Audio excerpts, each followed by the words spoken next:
கிறிஸ்துவுக்குள்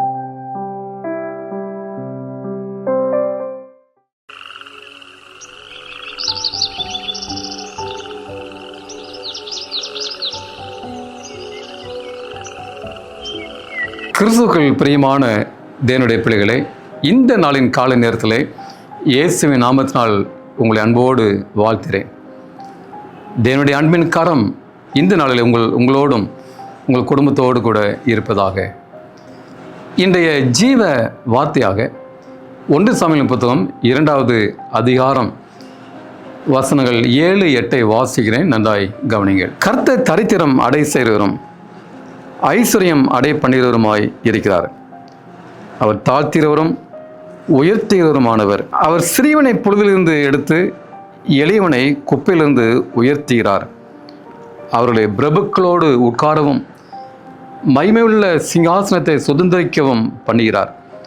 பூமியின் அஸ்திபாரங்கள் கர்த்தருடையவைகள், அவரே அவைகளின் மேல் பூச்சக்கரத்தை வைத்தார். எனக்கு பிரியமான தேவனுடைய பிள்ளைகளே, ஒரு அருமையான ஜீவ வார்த்தை இந்த நாளில் ஆண்டு நமக்கு தந்திருக்கிறார்.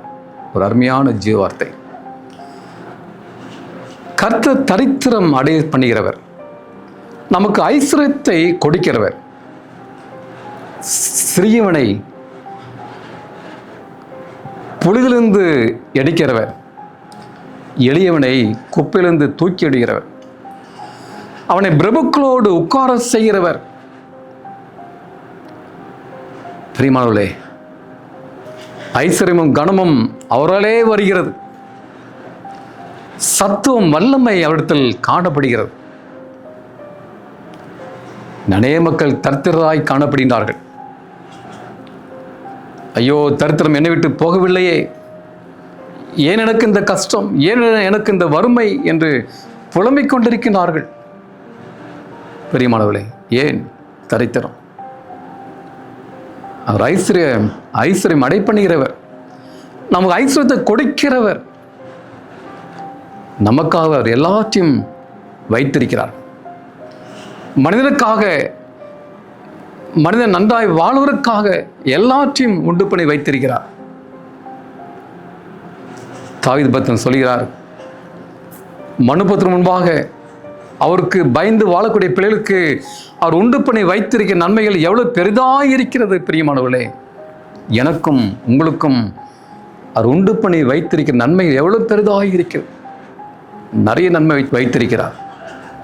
ஆனால் ஏன் தரித்திரம், ஏன் வறுமை, ஏன் வியாதி, ஏன் சோதனை, வாழ்க்கையில் திண்டாட்டங்கள்?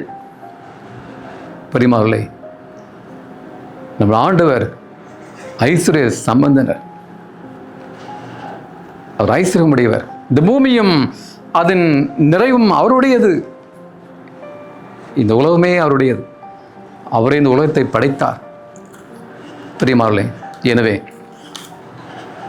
ஐஸ்வர்யத்தை தரக்கூடிய அந்த ஆண்டவரை நெருங்கி ஜீவிப்போம், அவரோடு இணைந்து கொள்ளுவோம். ஒருபோதும் அவரை விட்டுவிடக்கூடாது. கெட்டகுமாரன், தன் தகப்பன் ஒரு பெரிய ஐஸ்வர்யவான், அதை விட்டு சென்று விட்டான். அவன் கஷ்டப்பட்டான், பசியாயிருந்தான், வேலை கிடைக்கவில்லை,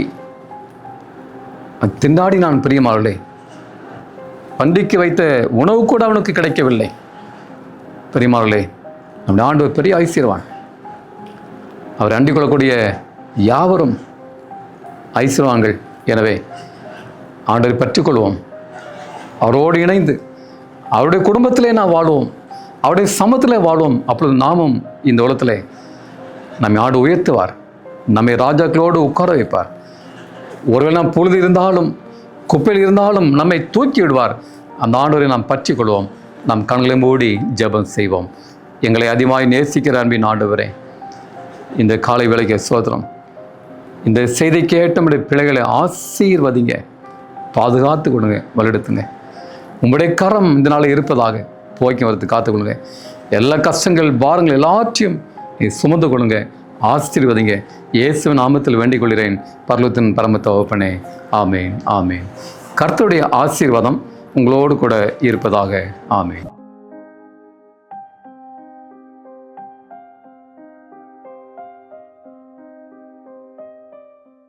ஆமென்.